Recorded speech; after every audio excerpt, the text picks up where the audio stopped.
वाळूज परिसरात संशयास्पद मृत्यू झाल्यानं परिसरात खळबळ उडाली। मृत ज्योती सुभाष राऊत या महिलेनं घरगुती वादातून आत्महत्या केली की तिचा पतीने गळा आवळून खून केला, याविषयी गूढ कायम आहे। चौकशीसाठी ताब्यात घेतलेल्या महिलेचा पती सुभाष राऊत यांनी पोलीस ठाण्यातून पलायन केल्यानंतर त्यास तासाभरात पोलिसांनी रांजणगाव पकडले। सुभाष गणेश राऊत हा मूळचा जालना जिल्ह्यातील भोकरदनचा रहिवासी असून काही दिवसापूर्वी तो पत्नी ज्योती, मुलगी साक्षी, मुलगा पवन यांच्यासह उद्योगनगरीतील रोजगाराच्या शोधात आला होता। रांजणगावच्या एकता नगरात 15 दिवसापूर्वी नशीर शेख याच्या रूममध्ये राऊत कुटुंबीय किरायाने राहण्यासाठी आले होते।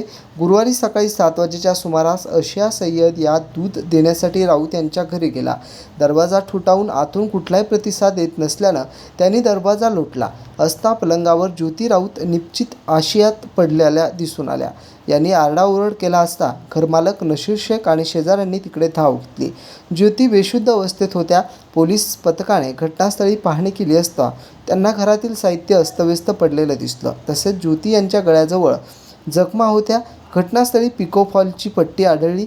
या पट्टीनं त्यांनी गळफास घेऊन आत्महत्या केली की त्यांच्या पत्नीचा गळा आवळून खून केला, याविषयी गूढ कायम आहे। शवविच्छेदनाचा अहवाल आल्यानंतर त्यांचा नेमका मृत्यू कशामुळे झाला हे स्पष्ट होईल, असं पोलीस निरीक्षक कृष्णा शिंदे यांनी सांगितलं आहे।